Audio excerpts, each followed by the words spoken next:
voulons dire merci à notre papa chez le bishop, papa Zachary Kabengele. Tunapenda kumpikia asante baba yetu Askofu Zachary Kabengele. Ainsi que toute sa famille soit bénie. Na jamaa yake yote wabarikiwe. Nous disons aussi merci, comme je l'ai toujours dit. Na sema tena asante kama vile nasemaka kila siku. Au doyen du bureau d'âge. Kwa mkubwa wa kushinda bote ba mu ofisi. Papa Alphonse. Baba Alphonse. Que Dieu le bénisse, qui est le doyen du bureau d'âge. Mungu ambariki yeye ndio mkubwa. Est-ce qu'on peut acclamer pour Papa Alphonse très bien? Ofisi tumpikie makofi. Nous disons aussi merci au pasteur Jean-Pierre Mouya. Tunampikia tena asante pasteur Jean-Pierre Mouya. Que Dieu le bénisse. Mungu ambariki. Et que tous les serviteurs et servantes soient bénis ce matin. Watumishi na vichakazi wote wa Mungu wabarikiwe asubuhi ya leo. Et tous les peuples de Dieu soient bénis ce matin. Na watoto wote wa Mungu wabarikiwe asubuhi ya leo. Est-ce qu'on peut dire amen très bien? Tusemeni amina mzuri. Que Dieu nous bénisse. Mungu atubariki. Nous voulons parler ce matin. Tunapenda kuongea asubuhi ya leo de Jésus-Christ, kuhusu Yesu Kristo, sa mission, kazi yake et son œuvre sur la croix. Na kazi yenye alitenda kumsalaba. Jésus-Christ, Yesu Kristo, sa mission, kazi yake et son œuvre sur la croix. Na kazi aliyotenda kumsalaba. Nous sommes dans Matthieu chapitre 1er. Mathayo sura ya kwanza.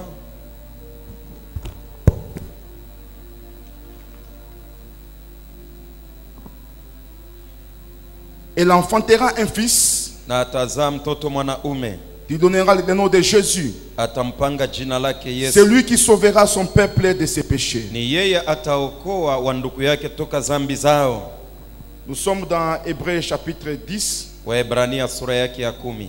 Nous lirons aussi dans Hébreux chapitre 9. Tutasoma tena Waebrania sura yake ya 9. Nous terminerons dans Colossiens chapitre 2 verset 14. Tutamaliza na Wakolosai sura yake ya 2 14. Nous sommes dans Hébreux chapitre 10 verset 5. Waebrania 10:5. C'est pourquoi Christ entra dans le monde dit. Ndio kwa sababu Kristo wakati aliingia mdunia alisema. Tu n'as voulu ni sacrifice ni offrande. Hakupenda wala zabihu wala sadaka.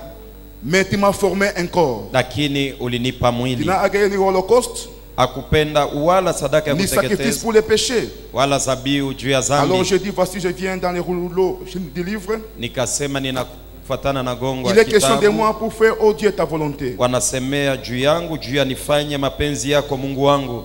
Hébreux chapitre 9 verset 16 à 17. Waebrania 9:16 hadi 17. Ça vous pouvez bien souligner. Uitie kistari. Car là où il y a un testament, kwa sababu pale panakuwa barua ya malako, il est nécessaire inafai que la mort du testataire soit constatée. Lufu la mwenye kuandika ile barua ionekane. Un testament en effet n'est valable. Barua basi ya malako inakuwa na bei yake qu'en cas de mort. Ni paka kama mtu anakufa. Puisqu'il n'a aucune force. Kwa sababu hana na nguvu hata moja. Tant que le testataire vit. Haina na nguvu kama mwenye kuiandika ingaliki mzima. Pour terminer, nous sommes dans Colossiens chapitre 2. Wakolosai sura yake ya 2.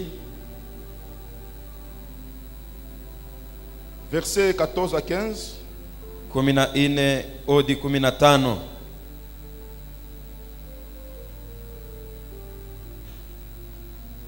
Nous sommes dans Louis II. Tuko ndani ya tafsiri ya Louis II. Il a effacé l'acte. Alifuta ile tendo dont les ordonnances nous condamnaient. Ile sheria ilikuwa na tuhukumu. Et qui subsistait contre nous. Na ilikuwa na dumu juu yetu. Il a détruit en le clouant à la croix. Aliivunja mkuitundika kumsalaba. Que Dieu bénisse sa parole. Mungu abariki neno lake. Dans parole de vie on dit ceci. Katika neno la uzima wanatuambia hivi. Colossiens 2 verset 14. Wakolosai sura ya 2:14. Il a effacé. Alivuta les documents de nos dettes. Vikartasi vya deni yetu. Qui était contre nous. Bile bilikuwa napingana nasi. Dans parole vivante. Katika neno la uzima. On dit il a effacé. Imesemwa alivuta l'acte aux 1000 articles qui nous accusaient. Tendo ya vipengele achana vilikuwa na tuhukumu. Cet acte ile tendo aux 1000 articles qui nous accusaient. Ilikuwa na vipengele achana vilikuwa na tuhukumu.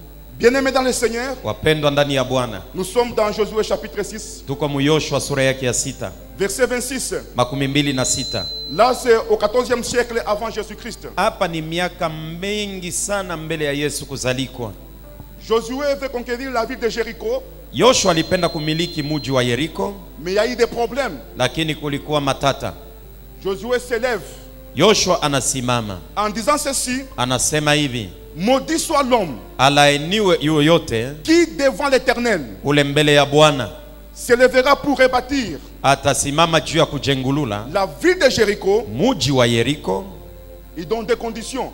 Anapana kanuni, Il jettera les fondements anasema atatia misingi au prix de son fils aîné. na ni mtoto yake wa kwanza atafariki mwanaume, Et il posera aussi des portes na atatia milango au prix de son fils cadet. na ni mtoto yake wa mwisho ndio atafariki. 8 siècles après, Kisha miaka 800, nous sommes dans 1 roi chapitre 16, Wafalme wa kwanza 16 verset 34. makumi tatu na ine. Au 6e siècle, Miaka 600 il s'élève un homme bwana moja akasimama de bon cœur na moyo mwema, du nom de Hiel de Bethel. jina lake ni Eliel wa Beteli. Cet homme a la volonté. Huyu mtu ana mapenzi, Il veut rebâtir la ville de Jéricho, anapenda kujengulula muji wa Yeriko. ayant de bonnes volontés. Alikuwa na mapenzi mzuri. Quand il va commencer à rebâtir, Wakati alianza kujengulula, il jette les premiers fondements. anatia misingi ya kwanza. Son fils aîné va mourir. Mwana wake wa kwanza C'est anafariki, Abiram. ni Abiramu. Mais il va continuer encore. Anaendelea na majengo. Quand il va terminer, Wakati anamaliza, en posant des portes, anatia milango. son fils cadet va mourir aussi, Mtoto yake wa mwisho naye anafariki vile du nom vile, de Ségoub. jina lake Sebube. La question que je nous pose ce matin: Ulizo yenye tunaulizana asubuhi mais ya si leo, quelqu'un n'a pas de fils, kama mtu ana na mtoto mwanaume mais il a un seul fils, lakini eko na mtoto mwanaume tu mais peke, il veut rebâtir la ville de Jéricho, lakini anataka kujenga muji wa Yeriko, qu'est-ce qu'il va faire, bien aimé dans les Seigneur? nini itafika mpendwa ndani ya Bwana? Cette ville-là, Ile muji c'est ta vie, ni maisha c'est yako, ma vie.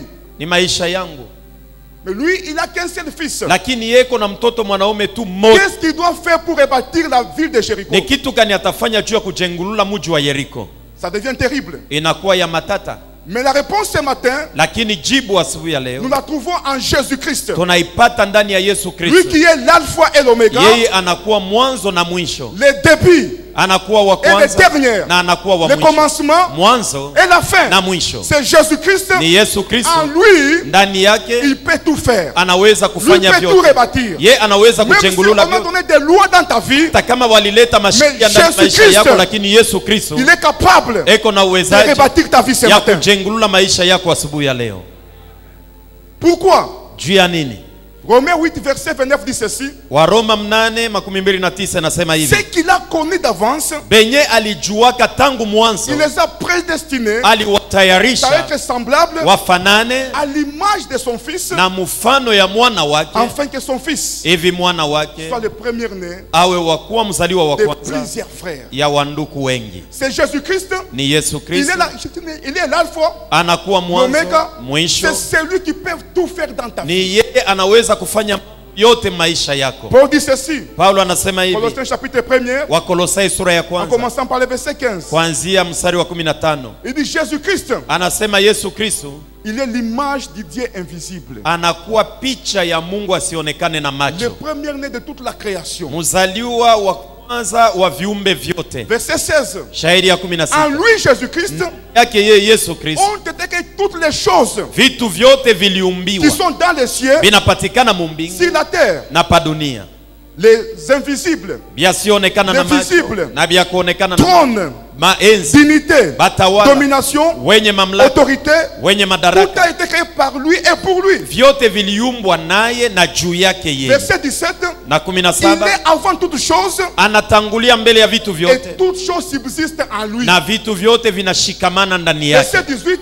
Il est 18, la tête du corps de l'église. anakuwa kichwa kya mwili ya Il kanisa, est le commencement, anakuwa mwanzo afin d'être en tous les premiers d'entre les morts. hivi awe mumambo yote wa kwanza katikati ya wafu. verset 19, shairi yake ya Paul dit 19, ceci: Paulo anasema en lui Dieu a fait habiter toute la plénitude en Jésus-Christ. ndani yake Mungu aliweka utele ote ndani ya Yesu Kristo. C'est pour dire ceci: Ni juu ya kusema hivi, tout ce que nous pouvons chercher sur la terre kila kitu tunaweza kutafuta pa se dunia trouve seulement en Jésus-Christ. inapatikana tu ndani ya Yesu Rien Kristo, ne peut se passer na hakuna kitu kinaweza en dehors de kupatikana Jésus-Christ. nje ya Yesu C'est Kristo. lui seul Ni qui peke est yake capable ana de uwezaji bénir ta vie, ya de kubariki te maisha restaurer, yako na de kuirekebisha délivrer ta vie. na En kupata dehors de kumeremetesha Jésus-Christ, maisha yako il n'y a nje ya Yesu personne. Kristo, hakuna mwingine. Jean 14:6 Yohane dit ceci: 14:6 inasema il est hivi, le chemin, anakuwa la njia, vérité ukweli et la vie. na uzima. C'est Jésus-Christ. Ni Yesu Kristo. Bien-aimé dans le Seigneur, Mpendwa ndani ya Bwana, tu peux tout faire, unaweza kufanya vyote, mais en dehors de Jésus, tu n'es rien. lakini nje ya Yesu hauna kitu. C'est celui qui peut tout faire dans ta vie. Yeye ndio ana uwezo wa kufanya vyote maisha yako. Là où on a imposé des lois dans ta vie, Penye balitia masheria maamri mu maisha lui est yako, capable yeko na de uwezaji délivrer ta vie ce matin. ya kufungua maisha yako asubuhi ya leo. Et ce matin, Na asubuhi ya leo rien n'est impossible à notre Dieu. kuna kitu kinamshinda Mungu wetu. Je dis rien. Nasema hakuna kitu, Rien. hakuna Rien kitu, alors. hakuna kitu. Ce matin, Asubuhi ya il leo est capable de changer ta vie même en une minute. eko na uwezaji ya kubadilisha maisha yako hata mdakika moja. Le Dieu Tout-Puissant. Mungu Mwenyezi Il est incomparable, Jésus. afananishwe na mtu mwingine. Quand il vient dans ta vie, les choses changent. Wakati anaingia maisha yako vitu vinabadilika. Même si on t'a méprisé, quand lui vient, Hata kama balikuwa na kudharau, kama yeye anafika, ton histoire change. maisha yako C'est inageuka. possible ce matin avec Jésus. Inawezekana asubuhi ya leo pamoja na Ce Yesu. matin, c'est possible avec Jésus. Asubuhi ya leo inawezekana pamoja La na Bible dit Yesu. ceci. Biblia inasema Dans hivi. Matthieu 1, verset 21. Mathayo sura ya kwanza 21. Quand elle enfantera un fils, Kwa sababu atazaa mtoto mwanaume et il va donner le nom de Jésus. na atam jina yake Yesu Kristo. C'est lui qui sauvera le monde de tous ses péchés. Ni ye ataokoa dunia toka zambi yake. Jésus-Christ. Yesu Kristo. Quand il vient dans le monde, Wakati anakuja mdunia, sa mission principale, kazi yake mnene c'est sauver le monde. ni ya kuokoa dunia. Sauver le monde. Kuokoa dunia. Mais qu'est-ce qui va se passer? Ni mambo gani inapitikana? Dans Luc chapitre 2, Luka sura yake ya pili, le verset 10 shairi ya jusqu'au 10 verset 11. mpaka 11. Quand Christ vient de naître, Wakati Kristo anazalikwa, l'ange va aller suivre les bergers malaika anaenda kufata bachunga banyama pour leur dire ceci: juu ya kuambia hivi, je vous annonce aujourd'hui une bonne nouvelle na mitangazia leo habari njema, qui sera pour tous les peuples itakuwa juu ya watu wote, un sujet de grande joie. itakuwa kishina ya furaha kubwa. Pourquoi? Juu ya nini? Il dit qu'il vous est né un sauveur. Anasema kwenu kunazalikwa Dans la ville de mwokozi David. ndani ya Daudi. Mais pourquoi les bergers d'abord? Juu ya nini? Kia kwanza wachungaji wa wanyama. Ces bergers-là, Wale wachungaji wa wanyama c'était leur métier principal na kazi yabo katikati de garder les brebis tous les jours ilikuwa ni ya kuchunga wanyama kila siku pour les sacrifices des Juifs. juu ya zabihu ya Wayuda. C'était un travail perpétuel. Ilikuwa kazi ya kila siku, juu ilikuwa kazi Mais yao. quand l'ange apparaît au devant d'eux, Lakini wakati malaika anawaonekania, c'est une bonne nouvelle pour les bergers. ni habari njema juu ya wachungaji wa Pourquoi? wanyama. Juu ya nini? L'ange veut leur dire ceci: Malaika anapenda kuambia hivi, à partir d'aujourd'hui, kuanzia leo votre travail se termine, kazi yenu mais inamalizikia il y a hapa. Jésus-Christ Lakini kuko Yesu qui est le souverain sacrificateur, anakuwa mkuhani qui est le mkuu, sacrifice. anakuwa zabihu. Désormais, vous les bergers, Kuanzia leo vous nini ne ferez wachungaji plus wa les wanyama, sacrifices. amutaanza tena kutolea banyama. Lui-même vient Ye mwenye anakuja l'ayant droit. na mwenye mambo yake. Bien-aimé dans le Seigneur, Mpendwa ndani ya c'est Bwana, Jésus-Christ là. ni ule Yesu Quand Kristo. il vient, Wakati anakuja ce n'était pas facile. haikukuwa kiepesi. Pourquoi? Juu ya nini? Les Juifs étaient mécontents. Bayuda abakufurahie Et les Romains, na tout le Waroma monde, bontu bote mécontents. abakufurahie. Dans Jean 11, Yohane 11 verset 47 jusqu'au 47 verset 51, mpaka 51. les Juifs vont aller suivre Wayuda wakaenda kufata les souverains sacrificateurs mkuu du nom de Caïphe. mkuu jina lake Pour lui Kaifu, dire ceci: juu ya kumwambia hivi, cet homme ici, huyu bwana si nous le laissons vivre, kama tunamuacha endelee na kuishi c'est fini. kunaisha. Pour nous là c'est fini. Kwetu sisi kunaisha. Les Romains vont se fâcher. Waroma Et ils wakasirika. détruiront même notre ville. Na hata wakavunja, hata anasema atavunja Tous nchi les yetu. Juifs, Wayuda wote. Jésus-Christ doit mourir. Juu yabo Yesu anapasha kufariki. Mais les souverains sacrificateurs vont leur dire ceci. Lakini mkuhani mkuu akawajibu Jean hivi. 11, Yohane 11 49.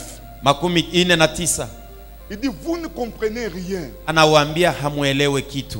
Vous ne réfléchissez pas. Amufikiri vizuri. Il est de votre intérêt Juu ya faida yenu que Jésus-Christ puisse mourir, Yesu apate kufa afin que toute la nation ne puisse pas périr. hivi taifa yote isiuawe. Et il va prophétiser. Na akatabiri. Mais ce qui est drôle, c'est quoi? Lakini ya matata ni nini? Dans Matthieu chapitre 26, Matayo 26 verset 51 51 jusqu'à 65. mpaka 65. Mais il dit ceci. Anasema hivi. Il dit, cet homme ici, Anasema huyu vous le bwana reprochez de quoi? mweye nkosa yake ni Les nini? Juifs vont leur dire ceci. Bayuda bakamjibu hivi. Il a dit ceci. Ye alisema hivi. Détruisez ce temple. Muvunjeni Et il hekalu va hii partir dans 3 jours. na masiku 3 ataijengulula C'est un tena. faux témoignage. Inakuwa ushuhuda ya bongo. Mais comme ils vont tenir à faire mourir Jésus-Christ, Saa vile balikankamana paka bamuue Yesu Kristo. les souverains sacrificateurs Caïphe, Mkuhani mkuu Kaifu ils vont faire un acte prophétique. akatenda tendo ya Verset unabii. 63, Shairi yake 63. il appelle Jésus-Christ. Anamuita Yesu Il dit Kristo. ceci. Anamwambia hivi. Je t'agire Mimi nakuapia que tu nous dises au nom du Dieu vivant. utuambie kwa jina la Mungu aliye hai. Si tu es le fils de Dieu, Kama uko mtoto wa Mungu. Jésus-Christ va lui dire ceci. Yesu anamujibu hivi. Calme d'abord. Eko alisha Et kutuliza. puis il est dit. Il a dit ça. Kisha akabambia hivi. Je le suis. Mi njo mie mtoto wako. Et il va se fâcher. Na Caïphe. akashirika Kaifu. Et il va déchirer ses vêtements. Na akapasua mavazi Bon, yake. en Israël, Muisraeli quand quelqu'un déchire ses vêtements, kama mtu anapasua mavazi il yake devient incompétent. ni kusema En astahili d'autres tena. termes, il reconnaît Mukusema que kwingine moi, anatambua souverain sacrificateur, mimi mkuhani mkuu je me fais à ma fonction. nakomesha kazi yangu ya Mais il y a kikuhani. Jésus-Christ Lakini kuko qui Yesu est le Kristo souverain njo sacrificateur. mkuhani mkuu. C'est lui qui doit tout faire. Yeye njo anapasha kufanya vyote.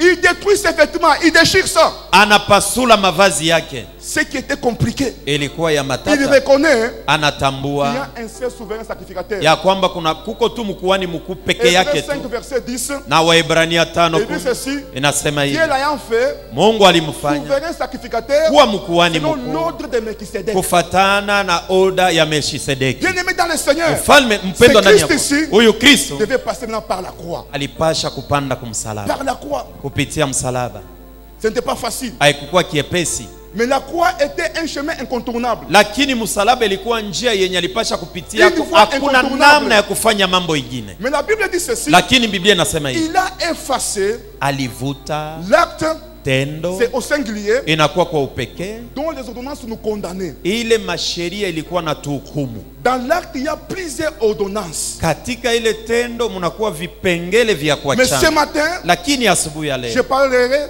nitasemea de deux ordonnances juu ya masheria mbili tu, que Christ a pu détruire. ile Kristo alivunja.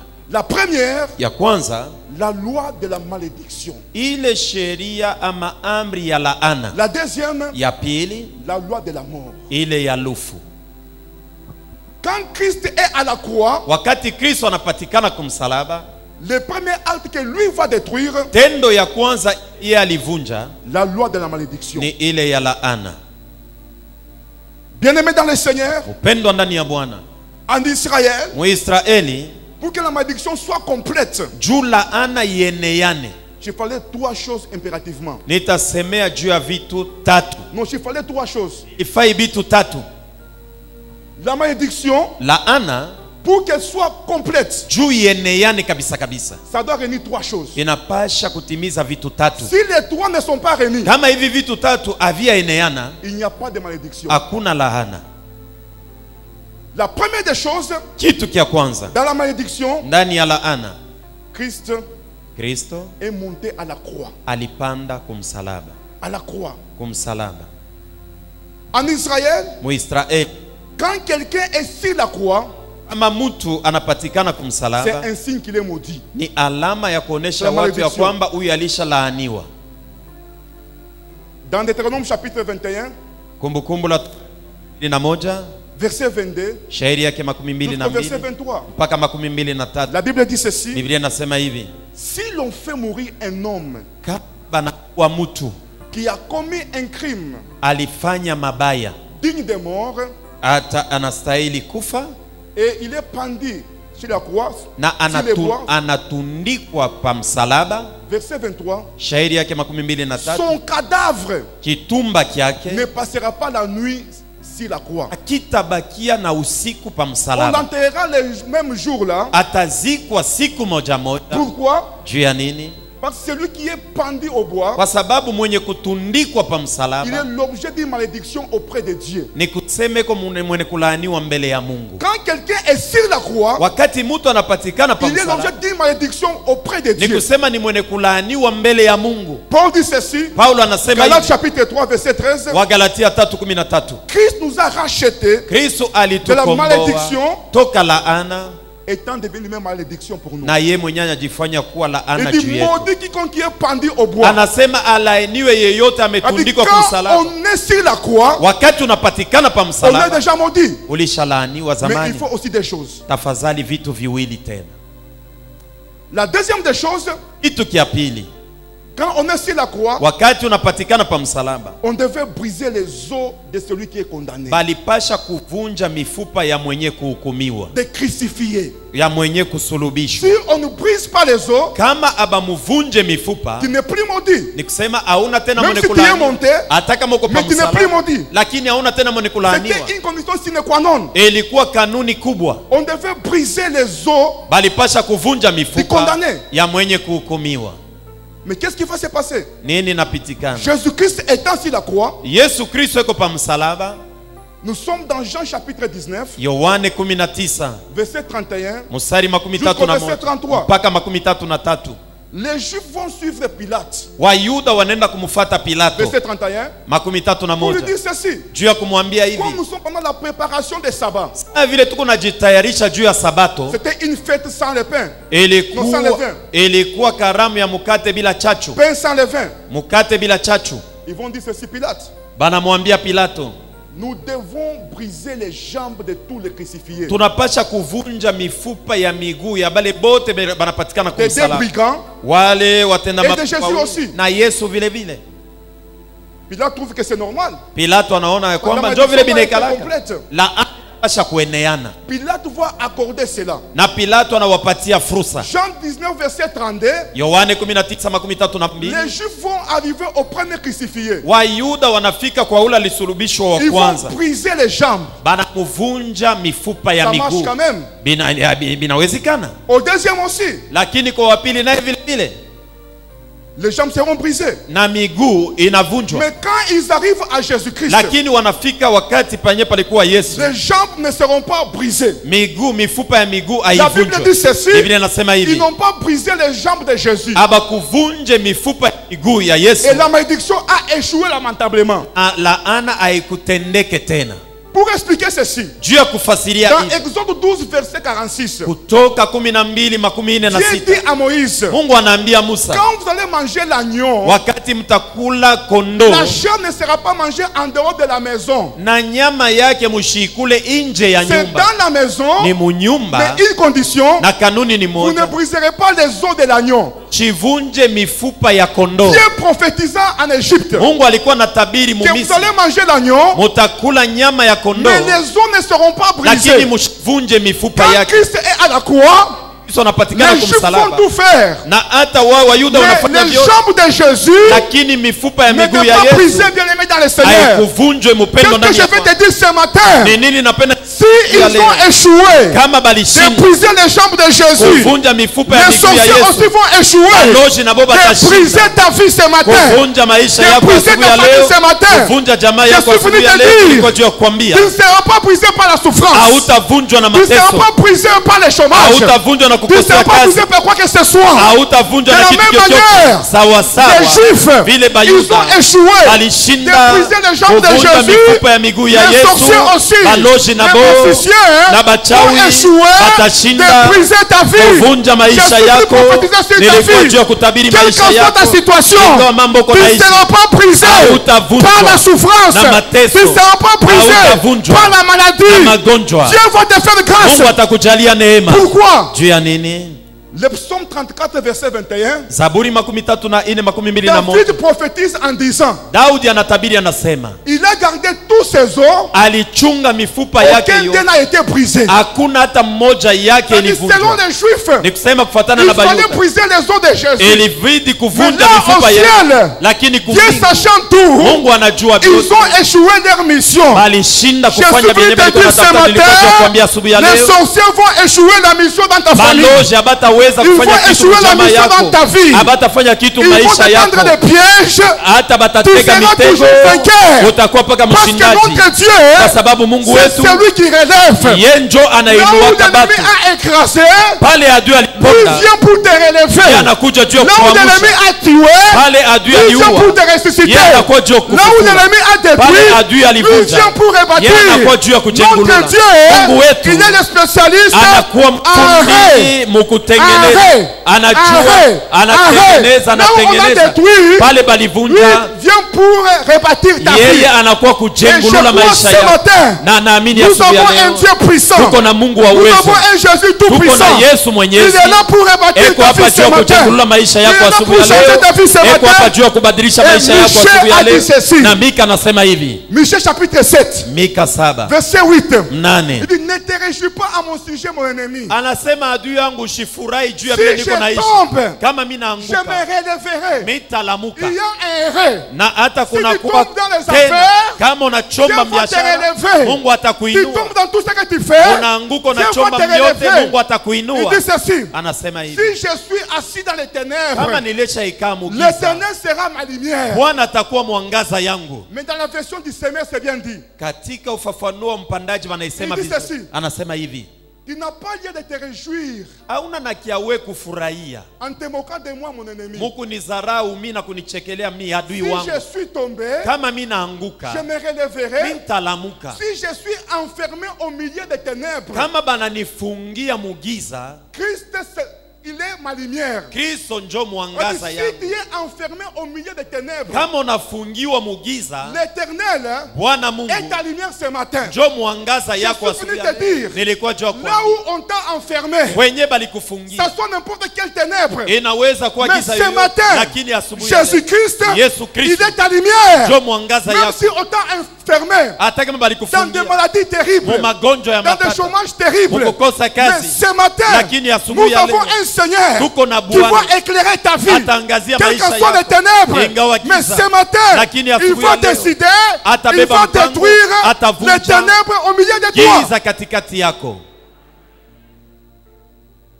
Là où le diable a détruit, Jésus-Christ vient rebâtir ce matin.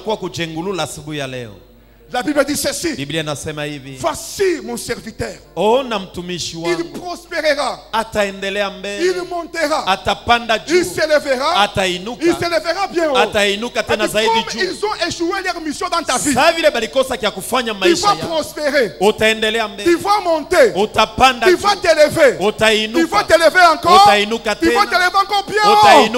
Je suis venu te dire, quelle qu'en soit ta situation, nous avons un Dieu de ré. Tuko na Mungu wa kufanya tena. No, ré.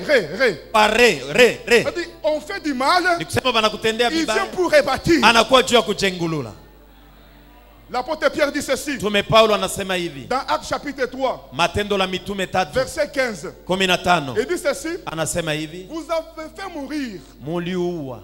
Le prince de la vie, mtawala wa uzima, mais que Dieu a ressuscité. Lakini Mungu alimufufula. Que Dieu a ressuscité. Mungu alimufufula. Et nous en sommes témoins. Na shi tuko bashuhuda. Bien-aimé dans le Seigneur. Pendwa ndani ya Bwana. Ce matin, asubuhi ya leo, quel qu'en soit ton état, ingawa hali yako, mais il y a un Dieu de ré. Lakini kuko Mungu wa ré. Il y a un Jésus de ré. Kuko Yesu wa ré. Il y a un Jésus de ré. Kuko Yesu wa ré. Il va rebâtir ta vie. Atajengulula maisha. Il va restaurer ta vie. Atarekebisha maisha. Il va te faire du bien ce matin. Atakutendea mema. Et je crois ce matin, il y a un homme, il y a une femme que Dieu va essuyer ses larmes aujourd'hui.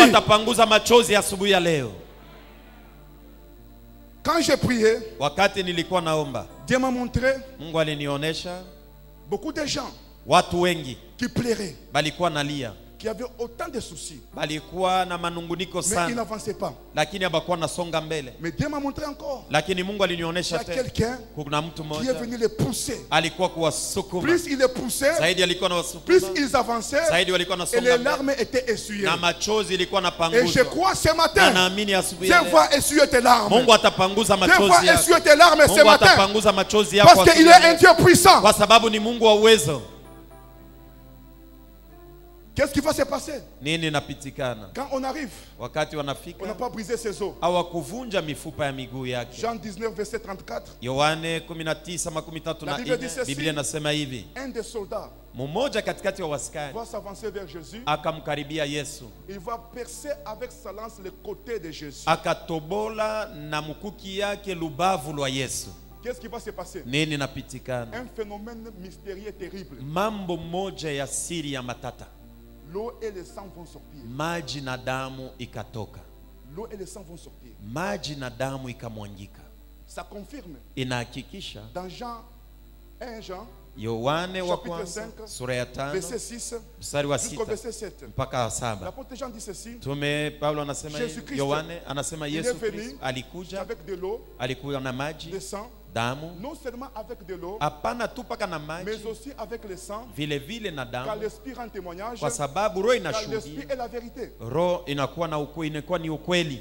Pourquoi l'eau et le sang sortirent? Kwa sababu gani damu na maji vilitoka? Bien-aimés dans le Seigneur, Mpendwa ndani ya nous Bwana, savons tunajua qu'une femme, ya kwamba mke quand elle veut s'accoucher, wakati anataka kuzaa il y a mtoto des signes qui précèdent l'accouchement. kuna mahalame na tanguliaka kuzala. Qu'est-ce qui va se passer? Nini Il y a napitikanaka? la poche des os Kunakuwa kitu kile, kunakuwa qui maji va se rompre kitapasuka et il y aura le coulement des eaux. na hata maji inamwangika. Quand il y a le coulement des eaux, Wakati maji la maman se inamwangika, dit ceci, mama anasema je suis sur hivi, le point d'accoucher. nakuwa karibu ya kuzala. Et la maman se rend compte, Na mama je n'ai pas anajitambulia, autant de minutes, mimi sina na autant madakika d'heures, mingi, sina na je masaa suis ya sur mingi, le point d'accoucher. nakuwa karibu ya kuzala. Bien-aimé dans le Seigneur, Mpendwa ndani ya la Bwana, lance qu'on a percée Jésus-Christ sur ses ile côtés, mukuki balimutwanga Yesu il mulubavu, t'a enfanté toi avec douleur. alikuzala weye na Il maumivu, t'a enfanté toi avec douleur. alikuzala na maumivu. Laisse-moi te dire, Acha quand nikwambie, une maman wakati mama accouche son bébé avec douleur, anazala mtoto na mais maumivu, quand il voit un passant kama anaona mpita en njia train de tabasser son enfant, eko napika la mtoto yake, maman doit toujours intervenir mama anapasha paka pour sauver kutenda son bébé, juu ya kuokoa pour mtoto sauver yake, son juu ya enfant. kuokoa Jésus mtoto Christ yake. te dire, Iko ajua kwa Jésus-Christ Yesu Kristo ne peut jamais tolérer hawezi qu'un kuvumilia sorcier puisse jouer avec ta Mlozi vie. acheze na Il maisha sent la yako, douleur. anasikia Il maumivu, sent la douleur. anasikia Parce maumivu, qu'il a été enfanté avec kwa douleur. sababu Jésus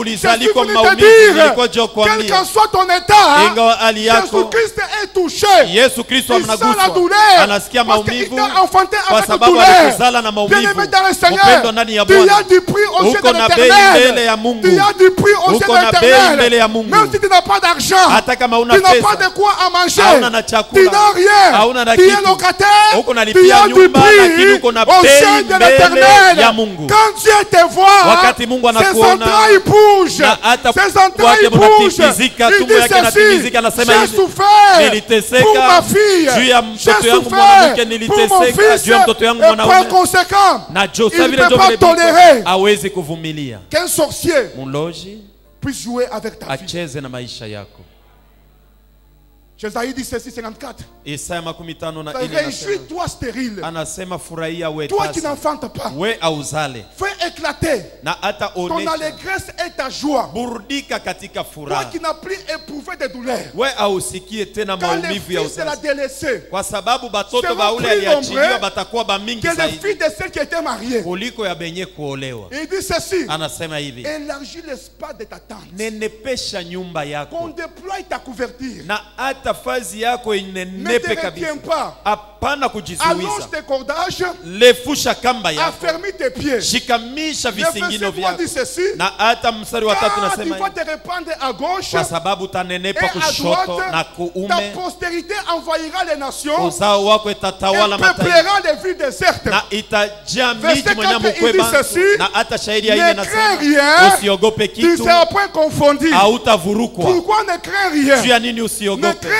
usiogope. est repris na inasemewa 365 fois dans la Bible. mara 365 Biblia. Na hata mwaka mzima iko na masiku 365 au 666. Quand je me réveille le matin, il me dit ne crains rien, tu ne seras pas confondu. Demain il me dit ne crains rien, tu ne seras pas confondu. Après demain, ne crains rien, tu ne seras pas confondu. Chaque mois, ne crains rien, tu ne seras pas confondu. Quand il dit ceci, tu vas oublier la honte de ta jeunesse. Bien-aimé dans le Seigneur, même si on peut se moquer de toi, on dit ceci, il y a déjà coiffé la Sainte Catherine. Mais laisse-moi te dire, Dieu va te faire de grâce. Il va te visiter. Et les gens vont voir. Ils vont dire ceci. Ici, c'est le calcul de Dieu. Ici, c'est seulement Dieu qui peut faire ces choses. Je suis venu te dire, dans ta vie, il y a des choses que Dieu va faire. Il y a des choses que Dieu va opérer par sa puissance, par sa gloire. Il va briser le chômage dans ta vie. Atavunja kukosa kazi maisha yako. Atavunja magonjwa maisha yako. Kumbalaka maisha yako. Kwa sababu ni Mungu Mwenyezi. Quand il vient, kama la maladie s'arrête. Magonjwa quand il vient, le chômage s'arrête. Quand il vient, la stérilité s'arrête. Quand il vient, Dieu il te change de dimension. Et je crois ce matin, il y a des frères et sœurs que Dieu va élever davantage. Il y a des frères et sœurs que Dieu va élever davantage. Il y a des frères et sœurs que Dieu va élever. Et je vois des hommes puissants ici. Je vois des hommes puissants ici. Car notre Dieu, il est un Dieu tout puissant. Frère, même si tu n'es pas connu, mais quand ton tour va arriver, tu seras un grand prédicateur ici. Et tout le monde va te connaître de toi. Sois calme. Ton temps arrive. Ma sœur, les gens peuvent vous dire que tu es locataire. Ce n'est pas grave. Mais ton temps va arriver. Ton temps va arriver. Tu vas oublier l'argent du fin de mois. Parce que Dieu, il va te consoler. Et je vois des gens que Dieu va consoler leur vie. Dieu va te consoler certainement. Je vois des gens que Dieu va effacer ce que l'ennemi avait écrit dans ta famille, dans ta vie. Ce matin, la main de Dieu est sur ta vie. La main de Dieu est sur tes enfants. La main de Dieu est sur ton travail. La main de Dieu est sur tout ce que tu fais. Un Dieu tout puissant, un Dieu glorieux, en qui il n'y a ni changement, ni ombre de variation. Même si on t'a méprisé, mais quand lui vient, les choses changent, l'histoire change. Ce matin, ta vie sera transformée. Ta vie sera transformée. Ta vie sera transformée. Dieu va te faire de grâce. Il va consoler ta vie. Un Dieu glorieux. Un Dieu tout puissant. Ce matin, il va changer ta vie. Ta famille sera transformée. Ce qu'il m'a montré, il va le faire dans ta vie. Il va le faire dans ta vie. Il va te pousser. Il va essuyer tes larmes. Et tu vas parler un autre langage avec Jésus. Tu parleras un autre langage. Tu parleras un autre langage. Quand Dieu va te visiter, tu seras toi-même le chantre, le musicien dans ta chambre. Il n'y aura pas de musicien. Toi-même tu vas commencer à danser. Tu vas commencer à danser avec joie. Parce que Dieu va essuyer tes larmes. Il va te faire de grâce. Un Dieu merveilleux. Un Dieu merveilleux. Un Dieu puissant. La Bible dit ceci pour terminer. Nous sommes dans Hébreux chapitre 9. Verset 16 à 17. Il dit là où il y a le testament, il est nécessaire. Il est important. Ou il est impérieux que la mort du testataire soit constatée. Parce que le testament kwa sababu barua ya a de malako la valeur iko na bei qu'en cas de mort. ni paka kama mwenye aliandika na fariki. Mais s'il ne meurt pas, Lakini kama ingaliki mzima, le testament n'a plus de valeur. ile barua haina na bei. J'explique ça très bien. Naifasiria vizuri. Quand il y a un testataire, Wakati kuna mwenye haliandika barua il ya sent sa malako, mort venir. anajisikia ya kwamba anakuwa karibu ya kufa, Il va faire sa dernière volonté. ataandika mapenzi yake ya mwisho. Vous dites ceci. Anasema hivi, J'ai 5 maisons, c'est un exemple que je donne. ni mfano naleta, niko na nyumba 5. La première maison là, Nyumba ya kwanza c'est pour mon épouse. ni ya bibi yangu, La deuxième maison, ya pili pour mon enfant Kilufia. ni ya mtoto wangu Kilufia, La troisième, ya tatu pour ma fille ni ya mtoto yangu mwanamke fulani Kasongo. Kasongo, La quatrième, ya ine pour mon fils ni juu ya mtoto yangu mwanaume Kalala. Kalala, La cinquième, ya tano pour mon fils Nawesh. njoo ya mtoto yangu mwanaume na weji. Tant qu'il n'est pas mort, Kama ya kufa tu peux tout faire. unaweza kupanda yulu kushuka. Tu n'entreras jamais, jamais en possession. Ile nyumba haitakuwaka yako Jamais. hata siku moja. Souvent, je suis en Afrique ici. Zaidi huku kwetu kwa On Afrika a une maladie. tuko na magonjwa moja. Quand l'homme s'entend sa mort venir, Kama mtu anajisikia kwamba anakuwa karibu sa kufa, femme lui dit ceci. bibi yake anamwambia hivi, Fanya kwa ta testament bashi. shuandike kwa hata barua ya malako. Même s'il sent qu'il va mourir, Hata kama anajisikia kwamba anataka kufa, Mistafanya wapi. ça je ne peux pas faire, je peux pas faire. Il va taxer même sa femme de sorcière. Atasema we njo muloji ule kuna tafuta ni kufa. Njo alimwambia shuandike kwa barua kama unakufa, tujue vile tutafanya. Njo vile nafanya babibi bami banabakia kimya tu, hata kama naona sema bwana anaanza kufwa, elle est la calme et ne dit mot.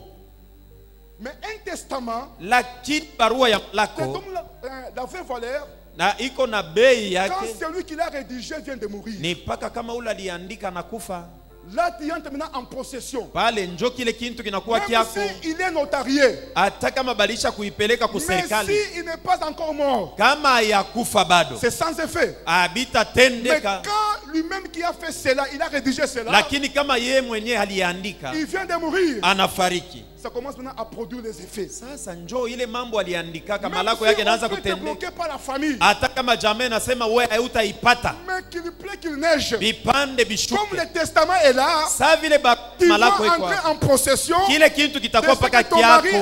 Kile bwana yako aliandika. Laisse-moi te dire ce matin. Acha nikwambia asubuhi. Nous avons Jésus-Christ. Tuko na Yesu Kristo. Il est passé à la croix. Alipanda kumsalaba. Il est mort. Alikufa. Il est ressuscité. Alifufuka. Quand il est mort, wakati alikufa, nous avons les droits nous tous ici d'entrer en possession de ce que nous cherchons. Ce matin, peuple de Dieu, tu as droit d'entrer en possession au nom de Jésus-Christ. Tu entres en possession de ce que tu cherches. Si c'est le travail, entrer en possession. Si c'est la guérison, entrer en possession. Si c'est n'importe quoi, entrer en possession. Dans le nom de Jésus, te donne le pouvoir d'entrer en possession de tout ce que tu cherches. Peu importe la situation, lui il est déjà mort. Il est entré dans le séjour des morts. Il a confisqué, il a pris les clés que Satan détenait. Il a maintenant le pouvoir sur la mort, le pouvoir sur la maladie, le pouvoir sur n'importe quoi. Je suis venu t'informer ce matin. Tu peux entrer en possession ce matin. Tu peux entrer en possession. Tu peux te réjouir et entrer en possession. Tel que nous sommes là, chacun a un problème, mais nous avons le même Seigneur, le même Dieu, le même Jésus. Par conséquent, si moi c'est la guérison, j'entre en possession. Si moi c'est l'argent, j'entre en possession. Si moi c'est le travail, j'entre en possession. N'importe quoi, par le nom de Jésus, tout est accompli. Tout est accompli. Tout est accompli. La Bible dit ceci. Dans Actes, Pierre trouve Petro un mendiant boiteux. Mtu mmoja kiwete maskini anamwambia hivi, nous n'avons ni l'or, hatuna dhahabu, hatuna fedha, lakini kenye tunacho tunakupatia katika jina la Yesu. Nikisema nini? Weye maskini wa kilema, Mimi sina Mais le nom fedha. de Jésus Jina la Yesu englobe tout. inachanga Ce que muko toi tu cherches, biote bile woko Prends natafuta. ça au nom de Jésus. Beba abio katika Et jina le la côté Yesu. se rend compte. Na hata ule Moi kiweta ici, anajitambua ya je kwamba peux marcher. mimi naweza Parce que kutembea. Pierre s'est dit ceci. Kwa sababu Petro Je peux alisema donner même l'argent. naweza kumpatia Il peut me fedha. dire ceci. Anaweza kusema Je hivi. n'en ai pas besoin. Mimi sihitaji. Je me rappelle. Nakumbuka. Il y a de cela plus de 20 ans. Kuna kwa zaidi ya Avec miaka Renard 12. Kulikuwa Renard Bonke. Il appelle tous les aveugles. Anaita babipofu bote. Il passe là devant. Anapita mbele. Mais comme il était averti, Na saa vile alikebeshwa il pose la question. anauliza. Toi c'est quoi? We ni nini? Tous les aveugles Babipofu bote. n'ont pas eu les mêmes problèmes. Abakwe na magumu moja Un moja. aveugle lui que tout ni makuta tout. Mwingine anamwambia j'ai besoin de l'argent. Moi c'est le mariage. Mimi ndo. C'est pour dire ceci. Nijua kusema Le nom de Jésus, jina la Yesu. ça englobe tout dans ta vie. Muko bintu biote Tout maisha ce que tu yako. cherches, Kile kitu tu peux natafuta. avoir cela ce Unaweza matin ukipokea asubuhi ya par le leo nom de kwa Jésus. jina la Yesu. Je suis venu te dire, Nilikuwa le nom de Jésus, Jina la ça Yesu. n'échouera jamais.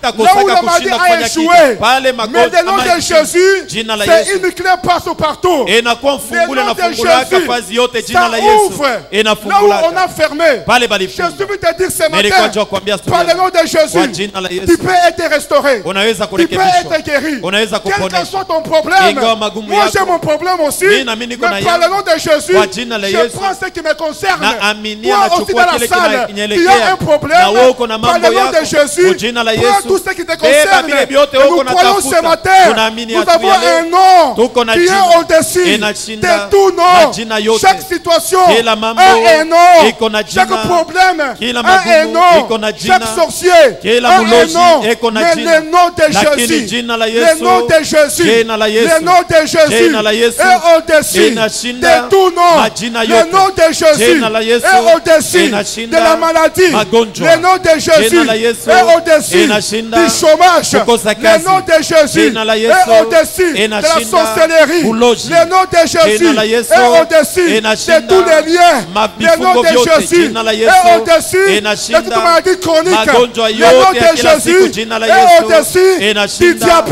diabète. Le nom de Jésus Jina la Yesu. est au-dessus Inashinda de l'hypertension. kupika Le nom damu, de kupika Jésus mbio, est jina la Yesu au-dessus inashinda. du cancer. Inashinda cancer. Ce matin, Asubuhi ya il leo, y a le nom de kuko Jésus. jina la Yesu. Il y a le nom de Kuna Jésus. jina la Yesu. Le nom de Jésus. Jina la Yesu. La Bible dit ceci. Biblia inasema Qui a hivi. crié Nani à ce qui aliamini? vous a été annoncé? Vile vilitangazwa. Qui a reconnu Nani le alitambua? bras d'Éternel? Mikono ya Bwana Il s'est levé iliinuka comme une faible plante, kama comme un chipuko rejeton mzaifu, kama qui chipuko dort du terre inakuwa desséchée. inachipuka Il mudongo n'avait mkavu. Alikuwa ni beauté, hakuwa na ni urembo, éclat, hakuwa na quoi qu'elle kumeremeta. aurait et Hata son wakati aspect tunamwangalia hali n'avait rien yake pour nous plaire. haikuwa na kitu Le cha verset kutupendeza. 3, Shairi ya tatu, méprisé, wane kudharauliwa. abandonné des hommes, Na hata homme mwenye de kuachiliwa douleur, na watu, mtu habitué wa à la maumivu, souffrance. anazomelea Nous l'avons mateso. dédaigné, Tulimutengula, semblable à anafanana celui na au tout yule le visage. Mais anakengula. cependant, c'est pas des souffrances ni kupitia qu'il a mateso porté alichukua. nos douleurs. Il Maumivu s'est yetu chargé. Nous alichukua. l'avons considéré Sisi comme hatukumwangalia. frappé, Tulimuona kama mwenye humilié kupita, de mwenye Dieu, kupapizwa na Mungu. humilié de Dieu, Kuapizwa na humilié Mungu. de Dieu, Mwenye kupatizwa haya na humilié Mungu. de Dieu. Mwenye Ce kupatizwa haya na Mungu. Asubuhi ya matin, leo. ce matin, Asubuhi ya tu leo. te guérisses, Na tu akuponye, te guérisses, akuponeshe, tu te restaures. akurekebishe. Le nom de Jésus, Jina la le Yesu. nom de Jésus, Jina la le nom de Jésus, Jina son la Yesu. nom Jina qui est lake puissant, ni ya son uwezo. nom Jina qui est lake puissant. ni ya uwezo. Laisse-moi te dire, Acha ce nikwambie. matin, Asubuhi sois ya leo. guéri, Upone. sois guéri, Poneshwa. sois guéri, Poneshwa. même si Hata kama ton frère, ndugu yangu il est loin de Lubumbashi, eko mbali na qu'il soit Lubumbashi, guéri, apone. qu'il soit guéri, Apone. qu'il soit guéri. Apone. Je le vois agir, Namuone je kona le vois tena. agir, Namuone je le kona vois tena. agir, Namuone je le kona vois tena. agir. Namuone Ce kona tena. matin, Asubuhi ya leo. sois béni, Barikiwe. sois béni, Ubarikiwe. sois béni. Ubarikiwe. Oh Jésus, Yesu. il n'y a que toi Seigneur, Ni mpaka wewe il n'y a Bwana. que toi Seigneur, Ni mpaka wewe il n'y a Bwana. que toi Seigneur, Mpaka wewe il n'y a Bwana. que toi Seigneur, Mpaka wewe il n'y a Bwana. que toi Jésus. Mpaka wewe Ce matin Yesu. Seigneur, Asubuhi ya je leo Bwana. crois, Naamini. je crois, Naamini. je crois, Naamini. je crois, Naamini. je crois, Naamini. je crois. Amini. Il est un Dieu puissant, Uko Mungu wa il uwezo. est un Dieu glorieux, Kwa Mungu wa il est un utukufu. Dieu puissant. Kwa Mungu wa Ce uwezo. matin, Asubuhi il ya est leo. sur tes larmes, il est sur Hata tes larmes, panguza iko il napanguza est sur machozi tes larmes, yako, iko il napanguza est sur tes machozi larmes, yako. il est sur tes larmes. Iko Oh, napanguza Seigneur. machozi yako, iko napanguza